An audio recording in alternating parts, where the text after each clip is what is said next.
You're welcome back. And to state the obvious, it is December. And we all know that December is meant to be festive. But for many Nigerians, it has quietly become the most emotionally demanding and draining month of the year. From travel pressure, financial strain, family expectations, work deadlines, and social obligations all collide at once.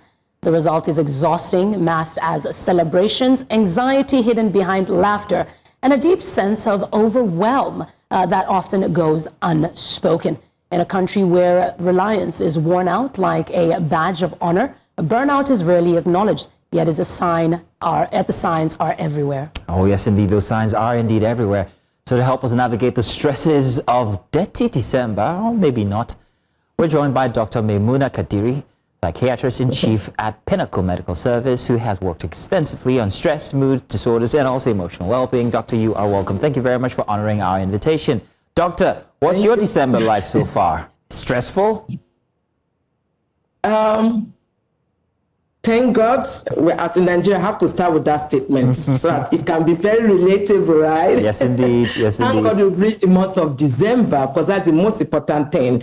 Not everybody arrived at this month, at this time of the year. So I'm happy we are in December. But on the flip side, kind of an oxymoronic kind of feeling, good, happy, not happy. Why? We have seen a trend. Of course, with the word we coined, or this statement we coined, dirty December, it can really be very dirty. Why am I saying this? At least for my organization, for the past couple of years, we've seen that trend of people coming around a lot because of, their expectations were met.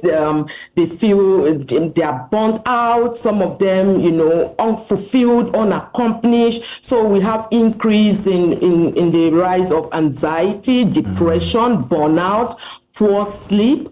And then, of course, for those that enjoy the dirty December, that lack of sleep can just cumulatively make them just break down. So we've had people that they come around, no history whatsoever that they've ever had any mental health related challenges, but the December period of the over enjoyment, I may say, I don't know how to put it, but and then of course the consumption or over indulgence in enjoyment and alcohol, we've seen some of them just having what we call acute psychotic disorder. So December for me and my team in my organization comes with a lot of mixed feelings, because we've had that increase, and then on the extreme of cases, we've seen family members deliberately looking for where to come and drop their relatives that have been mentally ill for a while, because they want to just enjoy the December. And I'm like, no, we are not a dumping ground. So we really screen when people come around and like, oh, we need you to admit XYZ. We think he has an issue. We think he's not coping well. We just sense it that these people just want to come and drop their relative because they want to travel, or they want to go somewhere else, or they want to enjoy the holidays without their loved ones. So it's a lot of roller coaster information. It's very stressful for you already. I mean, from what you're telling us, it's a stress. I don't want to do your job at this point. I wish I can just, second my job to so many Nigerians, and I would just have my own holiday without any. It's a lot. It's a lot. Now, Doctor, I just want to butt in, because, of course, you mentioned a number of symptoms, from stress to fatigue and all of that. And as thankful as we are to be in the month of December, you tend to find a situation and an instance where by the time we come to December, many people find themselves to be unhappy. Is this a symptom of something, or is it a fatigue? How can I tell the difference, between just the stress of making it through the year, or if something is actually going on with me psychologically that I need to check? So a lot of times, I like the fact that you are bringing that up, because there's a difference between stress and burnout. So stress is what we deal with on a day-to-day basis, and you can't live life without stress. We must say that it's not possible.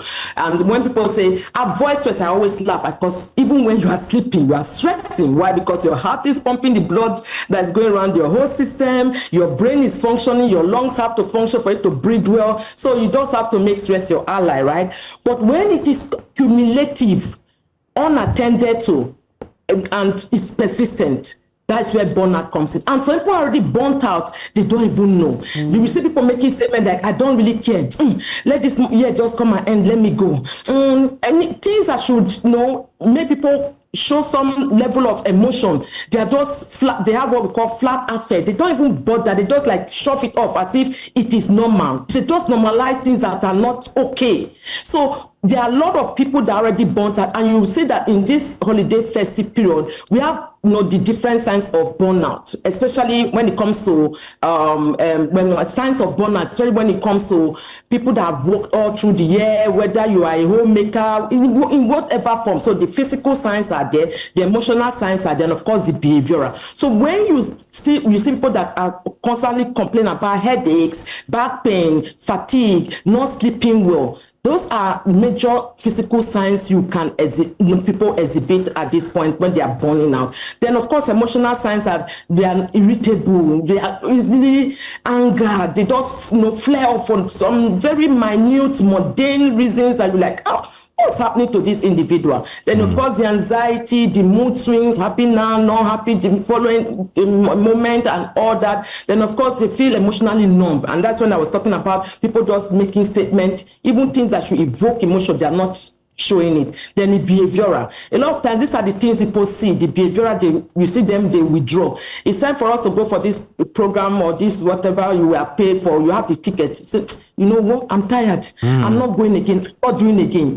Things like that. Or they are overeating or undereating. They have increase in alcohol intake or any other substance that they were indulging in before, or saying yes when they want to say no. So you will look at all those cumulatively. A lot of people this period, every new year, people will come out and say, new year, new me. They set all the goals. They want to lose weight 20 kg by 2025. We are now December 14, and the weight hasn't gone. Doctor is coming for me because it's my goal to lose weight in January. Yeah, you are coming for me. Doctor Maymunah, you're actually telling people's lives. This is actually what goes on. Along with that is also the anxiety that comes with money or the lack of it. And I'm wondering exactly how people can manage all these expectations as they approach December, or even while they're here right now, this moment with us in December. How can we abate these anxieties? What must we do, especially when it comes to our mental health? Nigeria already is a high-stress country. That's just it. We need to understand it's already a high-stress country, and December helps to magnify this stress. So if we don't talk about it, it just looks more like we are normalizing emotional suffering. So how can Nigerians protect their mental health at this point in time? First rule, please create a holiday budget and respect it. Some of us are not respecting our budget. You want to come and be doing FOMO syndrome, fear of missing out, jumping from one place to another. We need to embrace the JOMO syndrome, joy of missing out. So create that holiday budget, stick to it. January is 50 days. It's not 31. So you need to understand that. So create that budget, stick to it. Then number two, please prioritize rest. Rest is very important. It's an appointment for yourself. Your body is not a machine. Even generators need servicing. So please create that rest and prioritize it. Number three, please set boundaries, emotional boundaries, financial boundaries, social boundaries. It's okay to say, I can't make it now. I can't afford it now. I need rest. Then please reduce comparison. People are posting pictures of 2019 before COVID, and you are thinking they are enjoying their lives. They are suffering. so please, sorry. Your journey is not running late. Instagram is not real life. So please, as much as possible, reduce comparison. Then talk to somebody, trusted family member. And if you don't have, please talk to a therapist. It's very important. Then practice gratitude. Three of us are right here now. We have a lot of people behind the cameras. When you wake up every morning, be grateful to God. Thank God I'm alive, I'm awake, I have a roof over my head. We are talking at News Central to millions of people all over the world. So practice gratitude. Then please watch your alcohol intake, because a lot of times you find out that people don't just think that I can just do anything, especially when it is free. So as much as possible, please, December should not break you. It shouldn't. It should bless you. Rest is not laziness. Boundaries are not disrespect. Saying no is not selfish. Protect your mind, because your mind is your life. Choose yourself. Yes. Doctor, I want us to go into a rather sensitive topic now. I want us to talk about family, because festive period, holidays is literally a time to go and spend and celebrate with family. The thankfulness and the joy that you spoke about, that's something that we like to do with family. But what then do we do when we get to a place where the expectations from our families become an emotional overload and we just, quite frankly, don't want to go home? How do we solve that problem? I like the fact you brought about family, because most times in festive period like this, that's where people that haven't met themselves for a long period of time, cousins, aunties, uncles, will meet. Some people, they get re-traumatized because a lot of family flu, and of course conflict, right? They are putting pressure for people to reconcile, even if they have long-standing issues amongst themselves. So, but again, we understand the power of what we call psychosocial support. Nobody's an island. We saw what happened to us during COVID, the lockdown, the isolation, and people, at this festive period, they feel isolated. They are lonely, even amongst a lot of other people. So how families can support each other? Please don't pressure your children financially. Daddies and mummies, we know. The Ankara, the this, the that, they have to buy this. I'm going to the village, the Umunas, all those. Please don't put that pressure on them. Be kind to those who didn't make it this year. So you mustn't put people and say, oh, they must come. If they are not able to make it, please be kind to them. Ask genuine emotional questions. Don't judge people. Family is everything. Because if you are bad, it's family that you come back to. You are good, it's family that you come back to, Be as much as possible, be sensible, sensitive. Some people are grieving. Some people have lost a lot. There are people, whether it is money, their job, and all that. And most importantly, please spread love, not comparison. Let home be a place of peace, not performance. What more can I say, Doctor? That is just perfect. That's beautiful. I couldn't agree more. I before we let you go, wanted to emphasize the role of sleep, by the way. Yeah. And I lately I have a relationship with, 12 hours of the day I'm sleeping. I don't know if that's healthy or unhealthy, but I know that it really does help. And I'm wondering what you, as an expert, think when it comes to the association with sleep and especially December. Yeah, it's our superpower. Let us not, especially Lagosians, when we talk about sleep, they'll just exit the WhatsApp group. No, there's a traffic. You have to go to work. Sleep is your superpower. You need sleep to revamp, to rejuvenate, to re-energize, to refocus, to re-strategize for whatever you have. You need sleep, at least 7 to 8 hours. That is what the World Health Organization talked about sleep. Stop giving excuses. It's not a badge of honor to suffer. Nobody is going to give you any award or accolade. You need sleep. People sleep. Don't stop saying Jeff Bezos sleep, Aliko Dangote sleep, $10 sleep, Bill Gates sleep. So stop giving those excuses, because if you don't sleep, when your body sleeps on you, you may not be able to tell us what has happened. So please find that time to sleep, and we need you to practice good sleep hygiene. The way we practice hand hygiene during COVID, we have a whole well documented protocol for sleep hygiene. So what we talk about when it comes to sleep is the fact that please have a sleep routine. If you want to sleep by 10 and wake up by 6, fine. 11, wake up by 7, fine. 10 and 9, wake up by 5. Just practice good sleep hygiene. Then what you eat, what you drink, exercise, what you consume, at least 3 to 4 hours before bedtime. Don't exercise too close to your bedtime. Don't drink caffeinated drink too close to your bedtime. Don't overdrink too close to your bed. So practice those ones. Very, very key, very, very important. Make sure your room is aired if you don't have AC, right? Make sure, if it's AC, put room temperature. Make sure the room is dark enough, because when the room is dark, it promotes melatonin production, which you need to sleep well.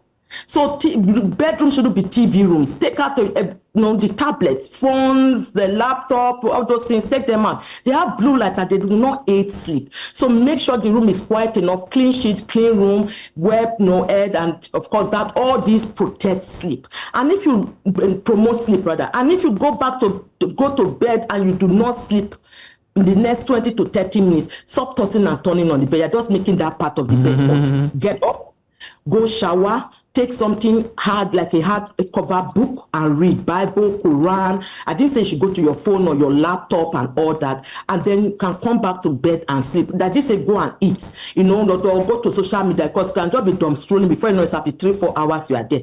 All these help you promoting sleep. And if you are not sleeping well for a long period of time, please see your doctor. Stop taking medication to sleep, because that is a pathway to addiction. You know what I'm talking about. I don't want to mention the names of those medications. Nigerians that are listening to me, you know what I'm talking about. All those medications you go and buy in the pharmacy that you want to use to promote your sleep. That is a pathway to addiction, because they are very highly addictive.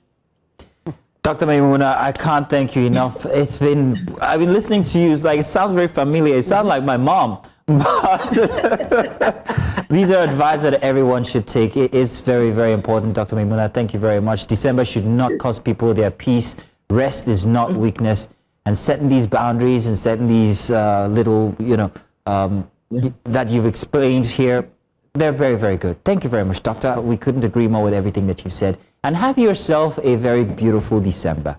Thank you. Thank you so much. Do have a mindful December. Bye for now.